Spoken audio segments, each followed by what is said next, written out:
Double salt का मतलब बता दिया था, क्या बोला था? Combination of two stable salt. Okay, यहाँ तक हो गया था। एग्जाम्पल देखे थे, एलम सॉल्ट, ठीक है। ओके, अब दो बातें आती है। पहला, हमने KCl का रिएक्शन NaBr के साथ किया तो यहाँ पे हमको मिला KCl डॉट NaBr। इसको क्या बोलेंगे? Double salt. पहले ये कितने आयंस के लिए टेस्ट शो करता था? ये कितने के लिए शो करेगा? 4। तो पहले का नेचर और अभी का नेचर ज्यादा फर्क नहीं रहेगा। ओके, अब यहाँ पे मैं दूसरा मॉलिक्यूल लिखता हूँ, शुरू है देख रहे हैं, ठीक है। सेकंड बेंच वाले FeCl2, इसको सॉल्ट बोलेंगे नहीं बोलेंगे? अरे Fe+2 बनेगा, Cl- बनेगा, सॉल्ट बोल सकते हैं। एसिडिक है बेसिक है? नॉर्मल है, क्योंकि एसिडिक बेसिक कोई प्रॉपर्टी शो नहीं करेगा। इसका रिएक्शन करते हैं KCl के साथ, सॉरी KCl के साथ, KCl के साथ, और 2 मोल्स ऑफ KCl यूज करते हैं, ठीक है, इस प्रकार से। अब इस मॉलिक्यूल में आप देखोगे तो लेफ्ट साइड में 2 सॉल्ट है, दोनों के दोनों स्टेबल है या अनस्टेबल है? स्टेबल है। यहाँ पे जो Fe है इसका ऑक्सीडेशन नंबर +2 है, Cl का ऑक्सीडेशन नंबर -1 है, A का ऑक्सीडेशन नंबर +1 और Cl का -1। तो लेफ्ट साइड में 2 स्टेबल सॉल्ट है। ये कितने आयंस के लिए पॉजिटिव टेस्ट शो करेंगे? 3। कौन से? Cl- और A+, पक्का ना? तो ये 3 आयंस के लिए पॉजिटिव टेस्ट क्या करेंगे? शो करेंगे। जब इन दोनों को हम मिलाते हैं, तो एक्सपेक्टेड क्या होगा हमारा? ये बनना चाहिए FeCl2 dot 2 moles of KCl, और इसको हम क्या बोलेंगे? Double salt. इसको क्या बोलेंगे? Double salt. बट रियल में हमको ये नहीं मिल रहा है, यहाँ पे हमको जो मॉलिक्यूल मिलता है वो होता है FeCl4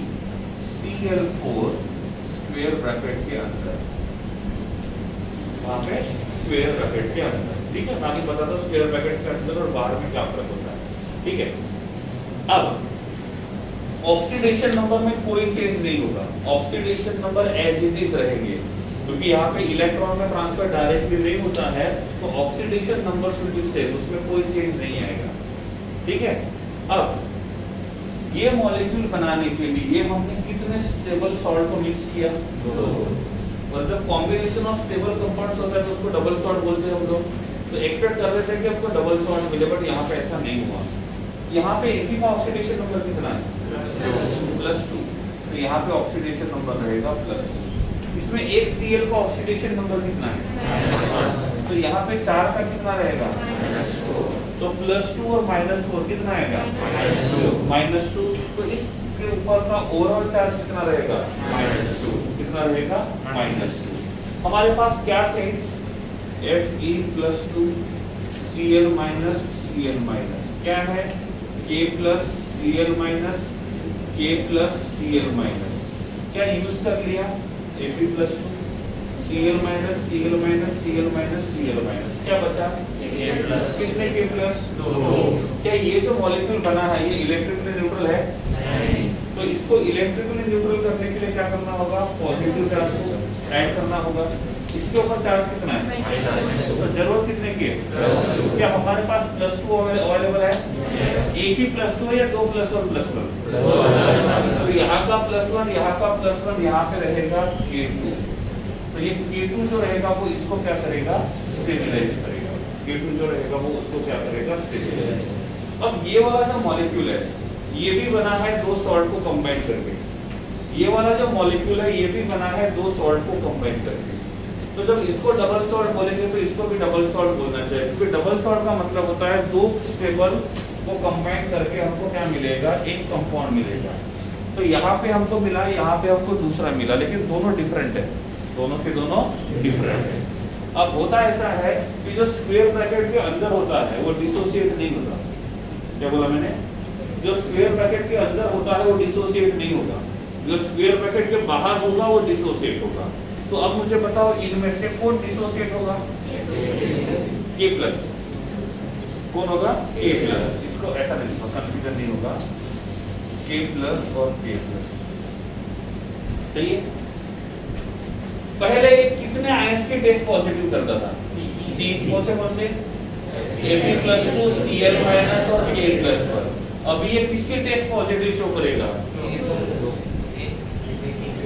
कौन सी? K+ और ये नेगेटिव की मान लेते हैं, ठीक है। लेकिन पहले हम लोग मेन की तरफ देखते हैं, इसको छोड़ दो। तो यहाँ पे ये 3 आयन के पॉजिटिव टेस्ट शो करता था, अभी कितने की करेगा? ओनली K+ की। ओनली किसकी करेगा? K+ की। यहाँ पे Fe+2 का था, यहाँ पे पॉसिबल है। देखो जो स्क्वायर ब्रैकेट के अंदर है ना वो आयोनाइज नहीं होगा। क्या बोला मैंने? जो स्क्वायर ब्रैकेट के अंदर है वो आयोनाइज नहीं होगा। तो इसको आप बाहर से देखोगे ना तो आपको 2 ही टाइप के आयन दिखाई देंगे, ये पूरा कटायन अनायन और उसको स्टेबलाइज करेगा कटायन। ये Fe+2 का टेस्ट पॉजिटिव शो करता था, ये शो करेगा। हाँ, ये Cl- का पॉजिटिव टेस्ट शो करता था, ये करेगा। ये K+ का टेस्ट पॉजिटिव शो करता था, ये करेगा। तो यहाँ पे क्या है, जितने आयन का टेस्ट पॉजिटिव पहले करता था बाद में उतने का नहीं करेगा। यहाँ पे जितने आयन का टेस्ट पहले शो करता था बाद में भी ये करेगा। तो ऐसे मॉलिक्यूल्स को कहते हैं डबल सॉल्ट, जिसका आइडेंटिटी सेम होता है और जिनका आइडेंटिटी चेंज हो जाता है उसको बोलते हैं कोऑर्डिनेशन कंपाउंड।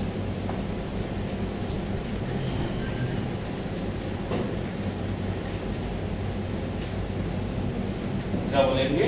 कोऑर्डिनेशन। दोनों में डिफरेंस क्या है? आयंस में डिफरेंट है, ठीक है। यहाँ पे नेचर वही रहेगा, यहाँ पे नेचर चेंज हो जाएगा। यहाँ पे नेचर वही रहेगा, यहाँ पे नेचर जो रहेगा वो चेंज होगा। ये भी 2 स्टेबल सॉल्ट से बना है, ये भी 2 स्टेबल सॉल्ट स्टेबल मॉलिक्यूल से बना है, ये भी 2 स्टेबल मॉलिक्यूल से बना है। तो पहला वाला रहेगा डबल सॉल्ट और दूसरा वाला रहेगा कोऑर्डिनेशन कंपाउंड। समझ में आ रहा है? तो 2 टाइप के कंपाउंड तुमको पढ़ने हैं, एक डबल सॉल्ट और दूसरा कोऑर्डिनेशन कंपाउंड, ठीक है। एक काम करते हैं, पहले दोनों के बीच का डिफरेंस लिख लेते हैं, फिर मैं इसको एक्सप्लेन करता हूँ। चलेगा? Write down. 2 कॉलम बना दो, एक में लिख दो डबल सॉल्ट और दूसरे में लिख दो कोऑर्डिनेशन कंपाउंड।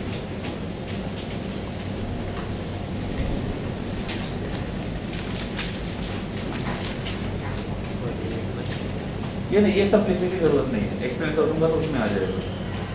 डबल सॉल्ट और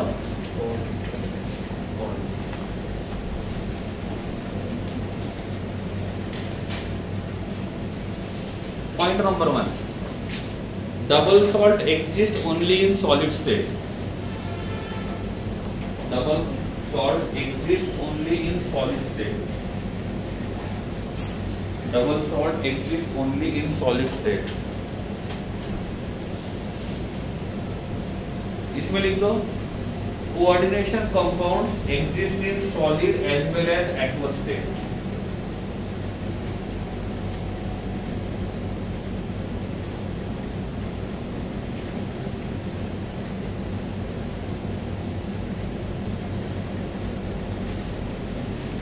ठीक है। Second point, double salt loses their identity in solution. Double salt loses their identity in solution.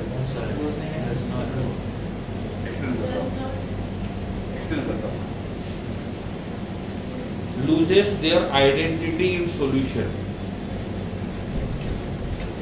Loses their identity in solution. तो उसमें क्या आएगा? They do not completely lose their identity. ये अपनी identity completely loose करेंगे, वो अपनी identity completely loose नहीं करेंगे।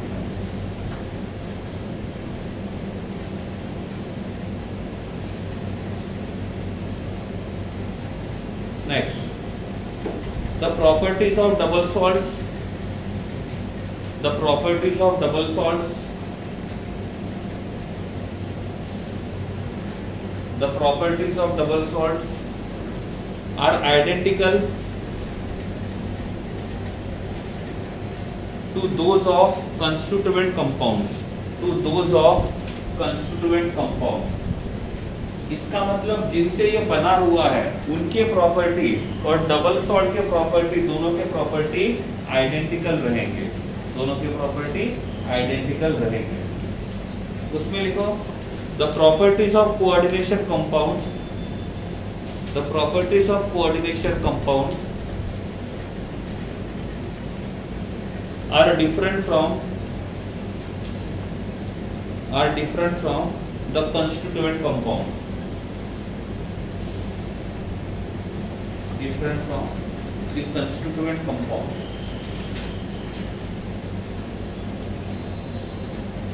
Next, last point, in double salt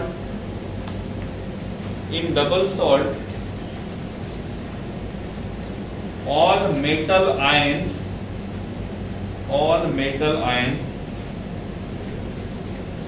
show their normal valency।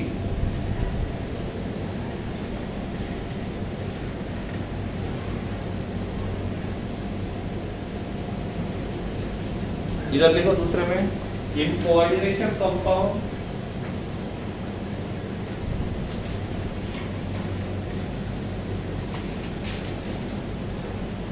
coordination compounds metal ions show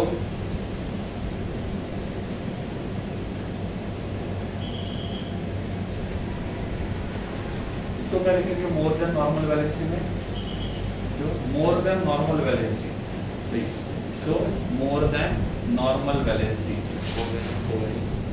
covalency बोल सकते हैं, यहाँ पे वैलेंसी लिखना, show more than normal valency.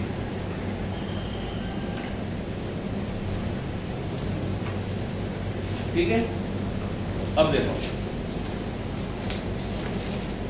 एक पॉइंट से एक्सप्लेन करता हूं मैं।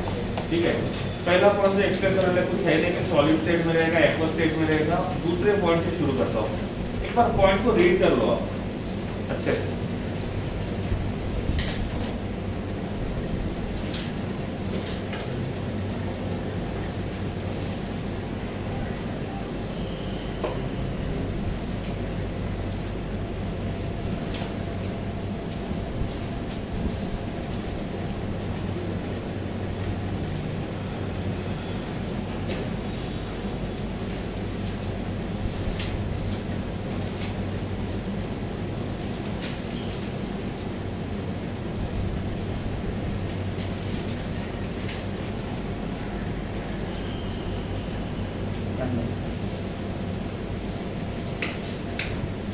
ठीक है, एक्सप्लेन करता हूँ। पॉइंट नंबर 1 में कुछ नहीं, पॉइंट नंबर 2 से शुरू करता हूँ। पॉइंट नंबर 2 में क्या लिखा हुआ है, आइडेंटिटी। अब देखो, सपोज ये प्रॉपर्टी x शो करता है और ये प्रॉपर्टी y शो करता है, तो इसका प्रॉपर्टी जो रहेगा इन दोनों का मिला के वो रहेगा xy, तो ये दोनों प्रॉपर्टी को शो करेगा, दोनों के प्रॉपर्टी को क्या करेगा, शो करेगा। लेकिन ये प्रॉपर्टी xy जो है वो इन दोनों की है जब वो साथ में रहेंगे, जब वो साथ में रहेंगे। ठीक है, अब जो NaCl सॉल्ट हम लोग यूज करते हैं वो सॉलिड स्टेट में जो होता है उसको यूज करेंगे, तो उसकी जो प्रॉपर्टी है, जो कलर वगैरह वो सब कुछ सॉलिड स्टेट में है। आप उसको डिसॉल्व करेंगे तो उसके कुछ प्रॉपर्टी चेंज हो जाएगी, समझ में आ रहा है। वैसे अब ये तो डबल सॉल्ट है, सपोज मैं इसको सॉल्वर कहीं पे मिक्स करता हूँ, या तो मैंने किसी सॉल्वेंट में ऐड कर दिया तो ये डिसोसिएट होगा। डिसोसिएट होने के बाद क्या बनेगा, K plus Cl minus Na plus और Br माइनस। तो जब इसको हम लोग सॉल्वेंट में ऐड करेंगे या इसको हम लोग डिसोसिएट करेंगे, तो डिसोसिएट करने के बाद की प्रॉपर्टी और इसकी अभी के प्रॉपर्टी दोनों कैसे रहेंगे, डिफरेंट रहेंगे। तो सेकंड पॉइंट को कहने का मतलब है कि डबल सॉल्ट को जब हम तोड़ोगे तो उसके जो प्रॉपर्टी जो रहेंगे वो कंप्लीटली क्या करेगा, लूज कर देगा, कंप्लीटली क्या करेगा, लूज कर देगा। इनका कहने का मतलब ऐसा है कि ये जो कॉम्प्लेक्स रहेगा, इस कॉम्प्लेक्स को जब आप सॉल्वेंट में ऐड करोगे तो ये अपने प्रॉपर्टी को लूज नहीं करेगा। उसका रीजन ये होता है, ये कॉम्प्लेक्स में जो प्रॉपर्टी आती है वो प्रॉपर्टी ये ब्रैकेट के अंदर की वजह से। तो जो कंपाउंड ब्रैकेट के अंदर बना है उस कंपाउंड के वजह से ये प्रॉपर्टी शो करेगा, ये बाहर की वजह से नहीं। इनका कोई इंपॉर्टेंस नहीं है, स्क्वायर के बाहर वाले का कोई इंपॉर्टेंस नहीं है, वो बस उनको स्टेबलाइज करने का काम करेंगे। इसके अलावा इसके प्रॉपर्टी के ऊपर कुछ फर्क नहीं पड़ेगा। समझ में आ रहा है?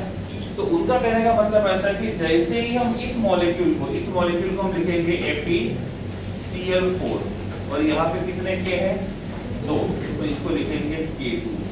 जैसे इस कंपाउंड को हम सॉल्वेंट में ऐड करेंगे, सपोज अभी ये ब्लू कलर शो कर रहा है, कौन सा कलर शो कर रहा है? Blue colour. तो ये जो ब्लू कलर शो कर रहा है ना, वो इसके वजह से जैसे इसको सॉल्वेंट में ऐड करेंगे तो ये बन जाएगा K+, ये बन जाएगा K+, यहाँ बचेगा FeCl4 ओवरऑल चार्ज -2। यहाँ पे ब्लू कलर इसके वजह से था। क्या यही मॉलिक्यूल एक्वस में भी है? क्या वही मॉलिक्यूल एक्वस में भी है? इसका मतलब यहाँ पे ये मॉलिक्यूल भी कौन सा कलर शो करेगा? Blue colour. प्रॉपर्टी चेंज हुई या नहीं हुई? नहीं। समझ में आ रहा है? तो यहाँ पे उसका कहने का मतलब ऐसा है कि आप डबल सॉल्ट को जब तोड़ोगे, आप डबल सॉल्ट को तोड़ोगे ना तो उसकी प्रॉपर्टी चेंज हो जाएगी। मैंने Lm का फॉर्मूला लिख के दिया था, क्या लिख के दिया था? K2SO4 dot Al2SO4 by 3 24H2। इसका काम होता है इम्प्योर वाटर को प्योर करना, जो मडी वाटर होता है उसमें से मड को क्या करना? सेटल करना। तो ये इसका काम है, इस पूरे मॉलिक्यूल का। ठीक है। अब क्या किया आपने? इसके जगह ओनली K2SO4 यूज किया, या तो इसके जगह ओनली Al2 मतलब एल्यूमिनियम सल्फेट यूज किया। तो ये जो कंपाउंड रहेगा वो उस काम को नहीं करेगा जो ये कर रहा था। लेकिन जो प्रॉपर्टी ये शो करता था बाद में भी वो प्रॉपर्टी शो करेगा। इसलिए सेकंड पॉइंट में लिखा हुआ है कि डबल सॉल्ट जो रहेंगे वो अपने प्रॉपर्टी को लूज करेंगे, लेकिन कोऑर्डिनेशन कंपाउंड जो रहेंगे वो अपने प्रॉपर्टी को लूज नहीं करेंगे। समझ में आ रहा है? पहले ये कॉम्प्लेक्स जो रहेगा वो कौन सा कलर शो करता था? ब्लू। बाद में कौन सा करेगा? ब्लू। मतलब इसके प्रॉपर्टी में कोई चेंज नहीं आएगा। थर्ड पॉइंट,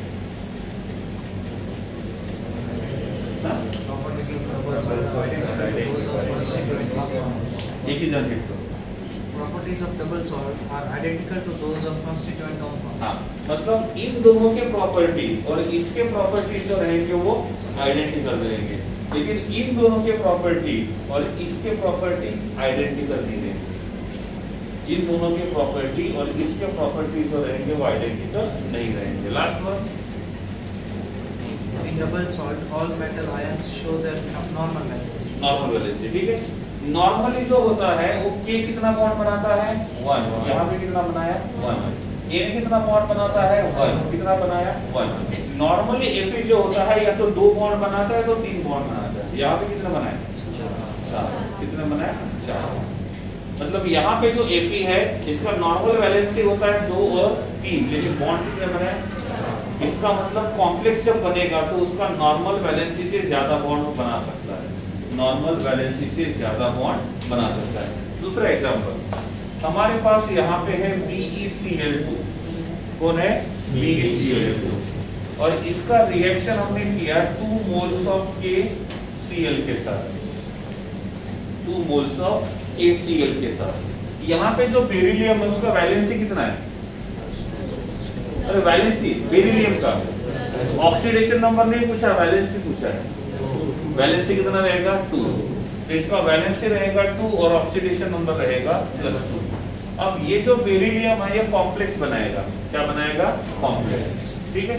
जब ये कॉम्प्लेक्स बनाएगा तो यहाँ पे ये बनेगा BeCl4 ब्रैकेट के अंदर।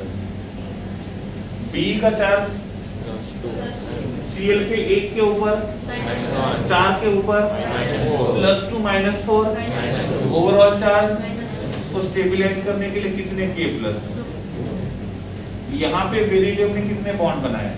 4। यहाँ पे कितने बॉन्ड बनाए?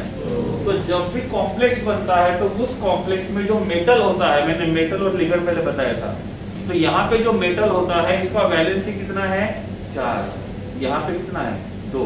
तो जितना नॉर्मल वैलेंसी होता है उतना ही शो करता है डबल सॉल्ट में, लेकिन जब वो कॉम्प्लेक्स बनेगा तो नॉर्मल वैलेंसी से ज्यादा बॉन्ड बनाएगा। सेम एग्जांपल यहाँ पे आता है, BeOH/2 का रिएक्शन करते हैं हम KOH के साथ, या तो हम यहाँ पे यूज करेंगे MgOH/2 के साथ, और जब इसका रिएक्शन करेंगे तो यहाँ पे मिलेगा BeOH/4 और ओवरऑल चार्ज रहेगा -2 को स्टेबिलाइज करेगा Mg+2। तो यहाँ पे बेरिलियम ने कितना वैलेंसी शो किया, लेकिन नॉर्मली इसका वैलेंसी कितना होता है? 2। तो जब कोऑर्डिनेशन कॉम्प्लेक्स बनेगा तो वो जो मेटल रहेगा वो नॉर्मल वैलेंसी से ज्यादा वैलेंसी शो करेगा, लेकिन जब वो ऐसे डबल बॉन्ड बनाएगा तो यहाँ पे भी एल्यूमिनियम का वैलेंसी 3 है और यहाँ पे K का वैलेंसी कितना है? 1 है।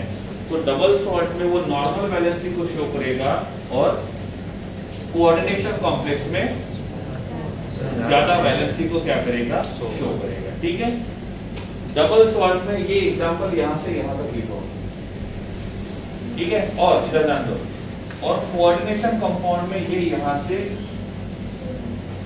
यहाँ तक इतना बड़ा, ठीक है।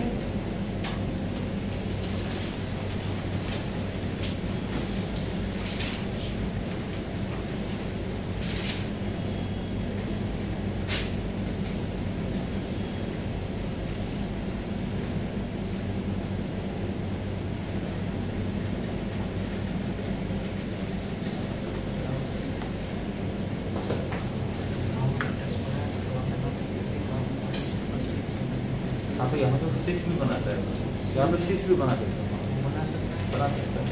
4 और 6 होता है नॉर्मली, 4 और 6 नहीं, नॉर्मली दोनों होता है। 2, 3, 4, 5 तक होता है, 6 तक होता है, 7 होता है, 8 भी होता है, लेकिन 7 और 8 में स्टेबिलिटी बहुत कम होता है, तो मैक्सिमम स्टेबिलिटी 6 में मिलता है, इसलिए हम लोग 6 तक ही देखते हैं।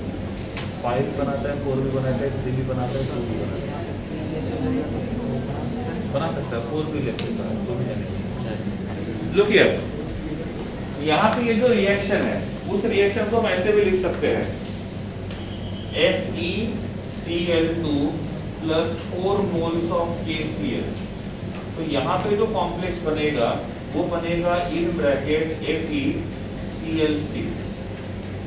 Fe का ऑक्सीडेशन नंबर +2, Cl का रहेगा -6, ओवरऑल चार्ज रहेगा -4, तो यहाँ पे K कितने रहेंगे?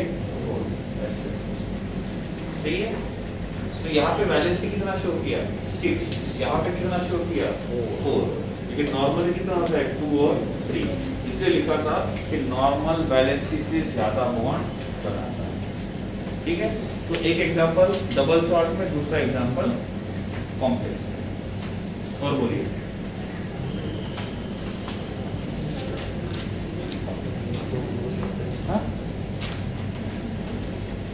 नहीं H2 निकल जाएगा पहले। ब्रैकेट वाला आयोनाइज क्यों नहीं?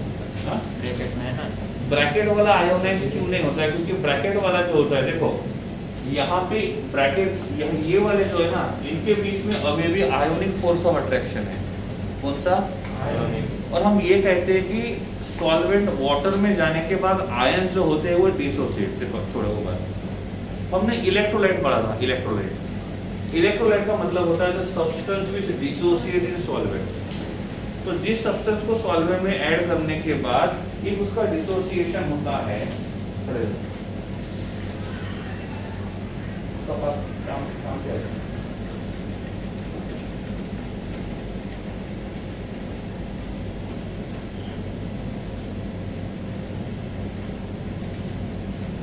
क्या बोल रहा था? इलेक्ट्रोलाइट। तो इलेक्ट्रोलाइट का मतलब होता है जिसको सॉल्वेंट में ऐड करेंगे तो डिसोसिएट होगा, और डिसोसिएट वही होता है जो आयोनिक फॉर्म में होगा।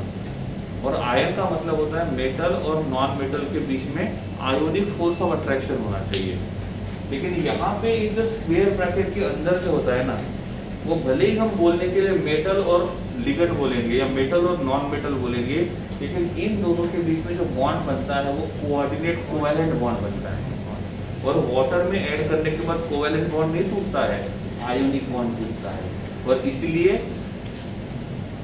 SO2 इफ ये सॉलिड स्टेट में है तो ये वाटर में डिसॉल्व नहीं होगा, लेकिन यही आयोनिक स्टेट में होता तो वाटर में डिसॉल्व होता, क्योंकि जहाँ पे कोवैलेंट बॉन्ड होता है वो नहीं टूटेगा वाटर में जाने के बाद, लेकिन जो आयोनिक होता है वो टूटता है। तो इनके बीच में कोऑर्डिनेट कोवैलेंट बॉन्ड बनता है, और कोऑर्डिनेट कोवैलेंट बॉन्ड बना है तो वो नहीं टूटेगा, लेकिन इनके बीच में जो बॉन्ड है वो आयोनिक है, इसलिए ये डिसोसिएट होगा। इनके बीच में जो बॉन्ड है वो कौन सा है, आयोनिक है, इसलिए वो टूटेगा। समझ में आ रहा है? इसलिए स्क्वायर ब्रैकेट के अंदर का डिसोसिएट नहीं होता है, स्क्वायर ब्रैकेट के बाहर का ही डिसोसिएट होता है। और बोलिए ब्रैकेट के अंदर K2Cl4 नहीं बन सकता, ब्रैकेट के बाद ब्रैकेट के अंदर K2Cl4 और ब्रैकेट के बाद Fe नहीं। देखो कोऑर्डिनेशन कंपाउंड में क्या होता है पता है क्या, कि पहली बात तो ये है कि मेटल का जो काम करेगा ना उसका पावर ज्यादा होना चाहिए, मतलब साइज छोटा होना चाहिए और पॉजिटिव चार्ज का पावर ज्यादा होना चाहिए। क्योंकि जब वो कोऑर्डिनेट बॉन्ड बनाएगा तो जब जरूरत से ज्यादा वैलेंसी शो करेगा, सपोज नॉर्मली हम बोलेंगे ये जो K है इसका नॉर्मल ऑक्सीडेशन नंबर कितना होता है, +1 ही होता है ना। मेटल वो बनते हैं जो वेरियस ऑक्सीडेशन नंबर शो करते हैं नॉर्मली, तो इसका वो प्रॉपर्टी कम है। और दूसरी बात इसका जो फोर्स ऑफ अट्रैक्शन है वो कम होता है, और इसलिए हम K को यूज नहीं करते हैं। तो हम मेटल्स होने के लिए पहली कंडीशन उसका साइज छोटा होना चाहिए और उसका न्यूक्लियस जो रहेगा वो स्ट्रॉन्ग होना चाहिए। तो साइज छोटा रहेगा तो न्यूक्लियस वैसे भी स्ट्रॉन्ग होगा, या तो एटॉमिक नंबर बहुत ज्यादा होगा तो पॉसिबल है। अब K और Fe दोनों एक ही पीरियड में आते हैं, लेकिन K जो है वो इस साइड में है और Fe जो है वो इस साइड में है, और यहाँ से इधर आते तो दो बातें चेंज होती है। पहली बात तो न्यूक्लियर चार्ज बढ़ता है तो न्यूक्लियस पावरफुल बन जाएगा, और दूसरी बात हम यहाँ से इधर आएंगे तो साइज छोटा हो जाएगा, और साइज छोटा होगा तो उसका फोर्स ऑफ अट्रैक्शन बढ़ जाएगा, तो वो लिगेंड के साथ इजीली बॉन्ड बना सकता है। तीसरी बात, ये जो डी ब्लॉक के एलिमेंट्स होते हैं ये फेमस होते हैं वेरियस ऑक्सीडेशन स्टेट शो करने के लिए, और जितना वेरियस ऑक्सीडेशन स्टेट करने का एबिलिटी ज्यादा रहेगा उतना ही कॉम्प्लेक्स बनाने का एबिलिटी ज्यादा रहेगा। बेस्ट एग्जांपल, मैंने लैंथेनॉइड और एक्टिनॉइड दोनों का डिफरेंस लिख के दिया था, तब एक पॉइंट मैंने लिख के दिया था कि लैंथेनॉइड जो होते हैं वो +2 +3 +4 तीन ही ऑक्सीडेशन नंबर शो करते हैं, लेकिन एक्टिनॉइड जो रहेंगे वो +3 +4 +5 +6 तक जाते हैं। इसका मतलब एक्टिनॉइड ज्यादा ऑक्सीडेशन नंबर शो करता है कंपेयर टू एक्टिनॉइड।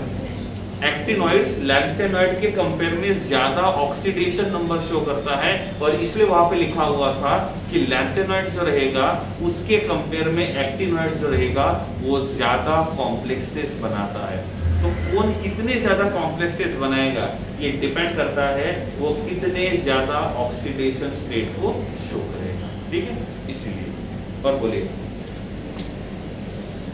सारे कोऑर्डिनेट कोवैलेंट बॉन्ड रहेंगे। स्क्वायर ब्रैकेट के अंदर है तो लिगेंड और मेटल के बीच में जो भी बॉन्ड रहेगा, लिगेंड और मेटल के बीच में जो भी बॉन्ड रहेगा वो कोऑर्डिनेट ही रहेगा। अब यहां पे देखो, अब उससे बात निकल गई है तो इसमें मैं लिखता हूं FeCl4 ओवरऑल चार्ज -2, यहां लिखता हूं मैं FeH2O/4 ओवरऑल चार्ज +2। +2 क्यों आया मुझे पता है, वाटर न्यूट्रल होता है, ये रहेगा +2 तो ओवरऑल रहेगा +2। अब यहाँ पे ये मेटल है और ये कौन है, लिगेंड, तो इनके बीच में जो बॉन्ड बनेगा वो कौन सा रहेगा, कोऑर्डिनेट कोवैलेंट बॉन्ड। सही है, तो इसको हम ऐसे रिप्रेजेंट करेंगे Fe1Cl, ये दूसरा Cl, ये रहेगा तीसरा Cl और ये रहेगा चौथा। कितने हो गए, 4। लेकिन जब भी वाटर की बात करेंगे तो इसका स्ट्रक्चर रहेगा Fe, यहाँ पे रहेगा H2O और ये ऐसे बॉन्ड बनाएगा। तो H2O के अंदर जो बॉन्ड है वो कोऑर्डिनेट नहीं है, H2O लिगेंड है और Fe मेटल है, तो इनके बीच का जो बॉन्ड रहेगा वो कोऑर्डिनेट रहेगा। यहाँ पे हमारे पास दूसरा H2O है, ये ऐसे बनाएगा। यहाँ पे हमारे पास तीसरा H2O है, वो ऐसा बनाएगा। यहाँ पे हमारे पास चौथा H2O है, वो ऐसा बनाएगा। ठीक है, तो लिगेंड्स के बीच में जो इंटरनल बॉन्ड्स है वो कोवेलेंट हो सकते हैं, लेकिन लिगेंड और मेटल के बीच में जो बॉन्ड रहेगा दैट मस्ट बी कोवेलेंट। समझ में आ गया? तो ऐसे बता सकते हैं कि बॉन्ड किस प्रकार का होगा। और बोलिए।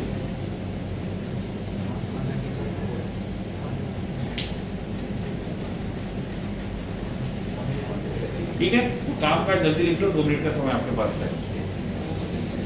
आवाज बिल्कुल नहीं आना चाहिए, डाउट है मुझे पूछो।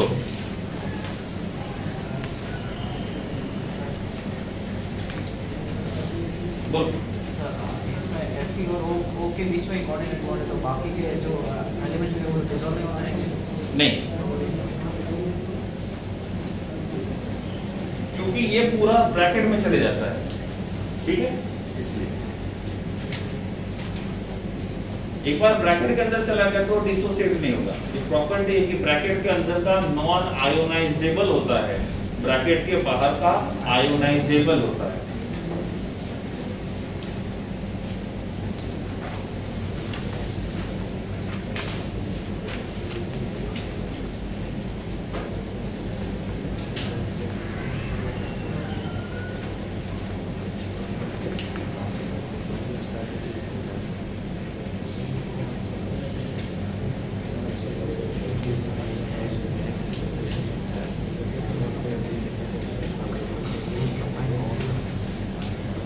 समझने लायक है वो लिखो, बाकी बातें तो बाद में आ जाएगी। ठीक है, एक्स्ट्रा मत लिखो। जरूरी नहीं कि बोर्ड के ऊपर लिखा है सब कुछ लिखना ही है। कभी कभी बोर्ड के ऊपर का कुछ नहीं होता है, जो समझता है वो लिख लेना चाहिए। अब ये टॉपिक पढ़ने के लिए थोड़े से जो बेसिक टर्म्स आते हैं कॉम्प्लेक्स के बारे में पहले वो देखते हैं। ठीक है, तो पहली जो मैं बेसिक टर्म यूज करता हूँ उसको बोलता हूँ मैं मेटल आयन। क्या बोलूंगा? मेटल। इसको या तो मैं मेटल बोलूंगा या तो मैं इसको मेटल आयन बोलूंगा। अब दोनों की उसका रीजन है, दोनों की उसका रीजन है। मेटल का मतलब वो होता है, मेटल का मतलब क्या होता है? जो एक्सेप्ट करने का काम करेगा। इसका काम करेगा एक्सेप्टर। ये बात मैंने पहले भी बोली थी कि कॉम्प्लेक्स जो होता है उसमें एक डोनर होता है, दूसरा एक्सेप्टर होता है। जो एक्सेप्टर होता है उसको क्या बोला हमने? मेटल। अब मेटल को मेटल भी बोला है और मेटल आयन भी बोला है। ऐसा क्यों? क्योंकि कुछ ऐसे कंपाउंड्स होते हैं जिस कंपाउंड में मेटल का ऑक्सीडेशन नंबर 0 होता है, और कुछ ऐसे कंपाउंड्स होते हैं कोऑर्डिनेशन कंपाउंड जिसमें मेटल के ऊपर चार्ज होता है। ठीक है, तो मेटल जो रहेंगे या तो ये न्यूट्रल रहेंगे या तो ये पॉजिटिवली चार्ज रहेंगे। नेगेटिवली चार्ज मेटल्स पॉसिबल नहीं है। तो मेटल्स या तो नेगेटिव, सॉरी, या तो पॉजिटिव या तो न्यूट्रल। पॉजिटिव का एग्जांपल अभी देखा था हमने, FeCl4 overall charge -2। Oxidation number कैसे फाइंड करते हो मैंने 11th में पढ़ा था, एक बार फिर से बता देता हूं मैं। ओवरऑल चार्ज कितना है? तो राइट इक्वल टू के राइट साइड में लिखेंगे -2। कौन कौन प्रेजेंट है? Fe कितना? 1 प्लस कितने क्लोरीन? 4 Cl। सही है। Fe का ऑक्सीडेशन नंबर फाइंड करना है, 1 Cl का और 4 Cl का equals to -2। Therefore Fe equals to -2 + 4 equals to +2। तो यहाँ पे हमको Fe का ऑक्सीडेशन नंबर मिल जाएगा और Fe का ऑक्सीडेशन नंबर रहेगा +6। समझ में आ गया? तो यहाँ पे जो मेटल है वो चार्ज वाला है, न्यूट्रल वाला है? इसका मतलब इसको क्या बोलेंगे? Metal ion. तभी में ऐसा लिखा जाता है FeCO/5, कोई चार्ज नहीं है, तो overall charge is 0। Cobalt carbon monoxide जो रहेगा ये भी होता है न्यूट्रल, तो इसका ऑक्सीडेशन नंबर रहेगा 0। तो यहाँ पे जो मेटल है उसका ऑक्सीडेशन नंबर 0 है, और इसीलिए मैंने दोनों वर्ड यूज किए हैं, मेटल भी यूज किया हुआ है और मेटल आयन भी यूज किया हुआ है। तो मेटल काम किसका कर रहा है, डोनर का या एक्सेप्टर का? डोनर करने के एक्सेप्टर का काम जब करेगा तो उसके पास क्या होना चाहिए? Empty orbital. क्या होनी चाहिए? Empty orbital. क्या होनी चाहिए? Empty orbital. तो जिसके पास एम्प्टी ऑर्बिटल रहेगी वो किसका काम करेगा? मेटल का। और जिसके पास एम्प्टी ऑर्बिटल नहीं रहेगी वो मेटल का काम नहीं करेगा। पहली बात, मेटल का मतलब क्या होता है? कोऑर्डिनेट कोवैलेंट बॉन्ड में जो एक्सेप्टर का काम करता है उसको बोलेंगे मेटल का। दूसरी बात, मेटल न्यूट्रल भी हो सकता है, मेटल पॉजिटिव चार्ज भी हो सकता है। इफ न्यूट्रल रहेगा तो उसको सिंपल मेटल बोलेंगे और पॉजिटिवली चार्ज रहेगा तो मेटल आयन बोलेंगे। और लास्ट थिंग, मेटल बनने के लिए, मेटल आयन बनने के लिए कंडीशन क्या है? एम्प्टी ऑर्बिटल होनी चाहिए। समझ में आ रहा है? डायटोन of metal number 1 important term में लिख सकते हो। Number 1 metal ion.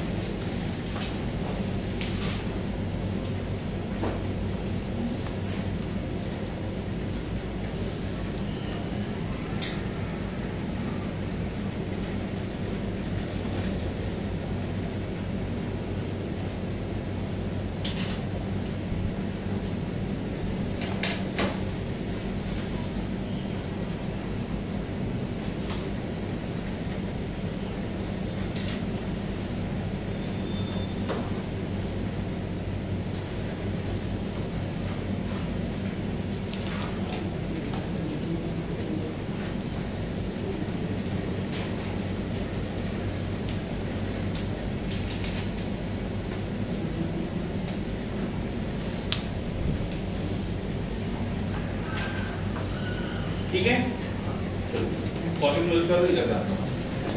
सेकंड जो आता है इसको बोलते हैं हम लोग लिगेंड। क्या बोलेंगे? लिगेंड। लिगेंड क्या होता है? डोनर। क्या होता है? डोनर। इसके पास क्या होनी चाहिए? Empty orbital. इसके पास क्या होना चाहिए? Pair of electron. ये दो तरीके का होगा, या तो लोन पेयर के फॉर्म में या तो नेगेटिव का। दो में से एक कंडीशन होनी चाहिए, तो उसको क्या बोलेंगे? लिगेंड। क्या बोलेंगे? लिगेंड। सपोज मैंने यहाँ पे लिखा है NH3, क्या ये लिगेंड का काम कर सकता है? कैसे पता चला? नाइट्रोजन के पास क्या है? Lone pair. और जब इसके पास लोन पेयर रहेगा तो ये किसका काम कर सकता है? लिगेंड का काम कर सकता है। सपोज मैं यहाँ लिखता हूँ CH3 attached to NH2 with lone pair, ligand का काम करेगा नहीं करेगा? अब कंडीशन क्या है? पेयर ऑफ इलेक्ट्रॉन होना चाहिए। कौन ज्यादा है कौन कम है वो बाद में देखेंगे, इसलिए अभी ये चेक करेंगे वो लिगेंड का काम कर सकता है कि नहीं कर सकता। ये लिगेंड का काम कर सकता है? यस और नो? इसमें कितने टाइप के एटम्स हैं? कौन से? Carbon, hydrogen, nitrogen. इनमें से कौन डोनर का काम करेगा? नाइट्रोजन। तो यहाँ पे जो डोनर एटम है वो कौन है? नाइट्रोजन। यहाँ पे जो डोनर एटम है वो कौन है? नाइट्रोजन। समझ में आ रहा है? तो हमको ये भी देखना है वो लिगेंड का काम करेगा कि नहीं करेगा, और हमको ये भी देखना है डोनर एटम का काम कौन करेगा। अब बोलोगे सर डोनर एटम का मतलब क्या होता है? उस पूरे मॉलिक्यूल में से जो एटम पेयर ऑफ इलेक्ट्रॉन देगा किसको? मेटल को, और उसके साथ क्या करेगा? कोऑर्डिनेट कोवैलेंट बॉन्ड बनेगा, उस एटम को बोलेंगे डोनर एटम। क्या बोलेंगे? Donor atom. हम यहाँ लिखते हैं carbon triple bond nitrogen with lone pair and negative charge. इसको सिंपल फॉर्म में लिखना होता तो मैं ऐसे भी लिख सकता था Cn-1। क्या लगता है Cn-1 डोनर का काम कर सकता है नहीं कर सकता है? कर सकता है। कौन कौन डोनर बन सकता है? कार्बन भी बन सकता है। और कार्बन क्यों बनेगा? क्योंकि उसके पास नेगेटिव चार्ज है। और नाइट्रोजन क्यों बनेगा? तो ये जो ऐसा लिगेंड है जिसमें दो दो डोनर एटम है, तो यहाँ पे पहला डोनर एटम रहेगा कार्बन और दूसरा रहेगा नाइट्रोजन। सही है? नहीं समझा? Next thing I am writing here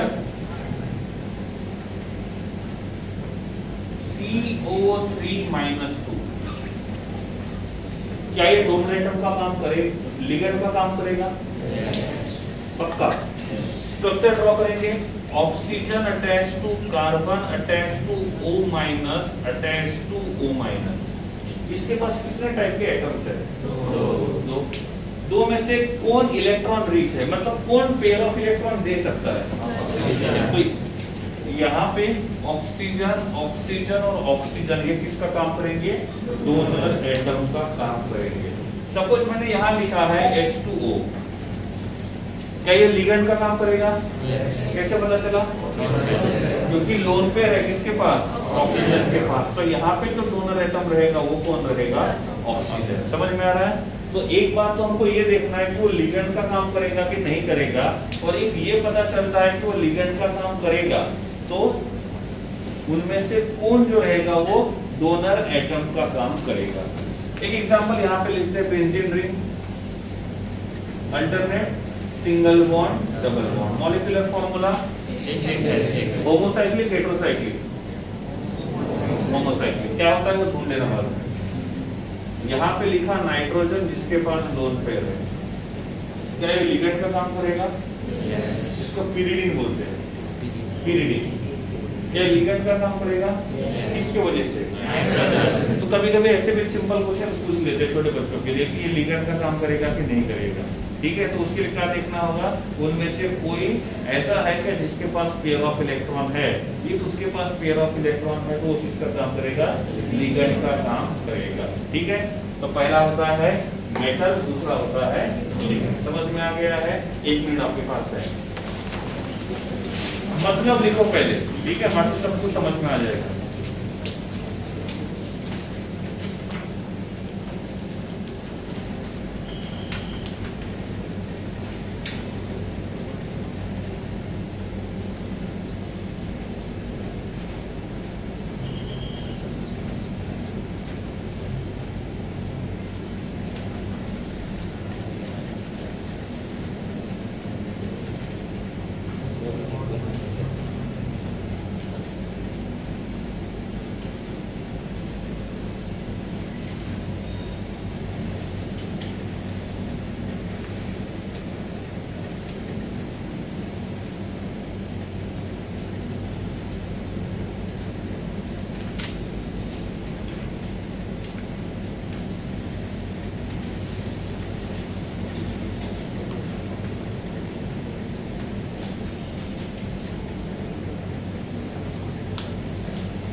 ligand में दो काम, लिगेंड है कि नहीं है, और है तो डोनर कौन है।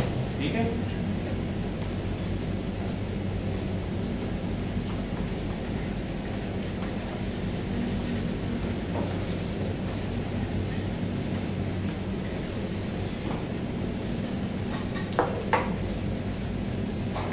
तीसरा जो आता है उसको बोलते हैं कोऑर्डिनेशन नंबर। क्या बोलेंगे? Coordination number. देखो इसका definition, coordination number, the total number of coordinate bonds, the total number of coordinate bonds form, the total number of coordinate bonds formed by a metal in a complex, तो एक complex compound में एक metal ligands के साथ कितने bonds बनाता है उसको बोलेंगे हम लोग कोऑर्डिनेशन नंबर। ठीक है, इधर ध्यान दो। अब यहां लिखता हूं मैं Fe CN/6, ओवरऑल चार्ज -4। कैसे आया वो बाद में आपको समझ में आ जाएगा। हम डायरेक्टली फाइंड कर सकते हैं कि ऑक्सीडेशन नंबर क्या रहेगा। एक Cn का होता है -1, 6 का रहेगा -6, तो ये बन जाएगा +2। कितने बॉन्ड बनाए? यहाँ पे मेटल कौन है और ये किसका है? लिगेंड का क्वांटिटी कितना है? 6। तो total number of ligands are 6। ऐसा जरूरी नहीं है कि लिगेंड्स 6 है तो उसका कोऑर्डिनेशन नंबर भी 6 होना चाहिए। लेकिन अभी जो आपको मैं एग्जांपल दूंगा तो आपसे यही लगेगा आपको कि जितने लिगेंड्स होते हैं उतना ही कोऑर्डिनेशन नंबर होगा, लेकिन ऐसा नहीं है। क्यों नहीं, वो 1-2 दिनों में पता चल जाएगा। ठीक है, सपोज मैं इसका स्ट्रक्चर ड्रॉ करता हूं तो क्या होगा, Fe, यहाँ पे एक Cn, ये दूसरा Cn, ये तीसरा Cn, यहाँ पे चौथा Cn, यहाँ पे पांचवा Cn और ये रहेगा 6th वाला Cn। क्लियर है? अब ये जो है वो इसके साथ एक कोऑर्डिनेट बॉन्ड बनाएगा, यहाँ ने इसने दूसरा कोऑर्डिनेट बॉन्ड बनाया, इसने तीसरा कोऑर्डिनेट बॉन्ड बनाया, इसने चौथा कोऑर्डिनेट बॉन्ड बनाया, इसने पांचवा कोऑर्डिनेट बॉन्ड बनाया, इसने 6th वाला कोऑर्डिनेट बॉन्ड बनाया। तो total number of coordinate bonds कितने हैं? एक ने कितने बनाए वो नहीं, इस एक मेटल ने कितने बनाए? 6। तो इसका कोऑर्डिनेशन नंबर जो रहेगा वो 6 रहेगा। एक बार का ध्यान रखना है, बॉन्ड्स लिगेंड को जब लिखेंगे तो कैसे लिखेंगे? सपोज आप लिखते हो Cn अटैच्ड टू मेटल और आप लिखते हो Nc अटैच्ड टू मेटल, दोनों डिफरेंट है। इसका मतलब होता है मेटल के साथ कार्बन ने बॉन्ड बनाया, इसका मतलब होता है मेटल के साथ नाइट्रोजन ने बॉन्ड बनाया। तो इस बात की तरफ ध्यान रखना है। इसलिए मैंने यहाँ पे जब H2O लिखा था तो दूसरे साइड में मैंने अलग तरीके से लिखा था। आप यहाँ पे भी नोटिस कर सकते हो, यहाँ पे जो Cn लिखा है वो अलग तरीके से और यहाँ पे जो Cn लिखा हुआ है वो अलग तरीके से, क्योंकि दोनों में मुझे यही बताना था कि बॉन्ड जो रहेगा वो किसने बनाया? कार्बन। अब कार्बन क्यों बनाया उसका रीजन सिंपल है, कार्बन के ऊपर नेगेटिव चार्ज है, नाइट्रोजन के ऊपर लोन पेयर है। नेगेटिव चार्ज का रिएक्टिविटी हमेशा न्यूट्रल से ज्यादा होता है और इसीलिए यहाँ पे कार्बन जो रहेगा वो इजीली क्या करेगा? डोनर का काम करेगा। तो यहाँ पे नाइट्रोजन ने डोनर का काम पहले नहीं किया, पहले किसने किया? इसका मतलब ये नहीं है कि नाइट्रोजन कभी भी डोनर का काम नहीं करेगा, वो कर सकता है, लेकिन पहले कौन करेगा? कार्बन। तो इस प्रकार से यहाँ पे इस Fe ने कितने बॉन्ड बनाए? 6। तो इसका कोऑर्डिनेशन नंबर कितना रहेगा? 6। तो कोऑर्डिनेशन नंबर का मतलब होता है total number of coordinate bonds form by a metal in a bond. Example देखो, Cn का मतलब फाइनाइट भी होता है, Cn का मतलब कोऑर्डिनेशन नंबर भी होता है, कंफ्यूज नहीं होना है, इसलिए दोनों साथ में लिखे मैंने। एग्जांपल भी Cn वाला ही दिया है।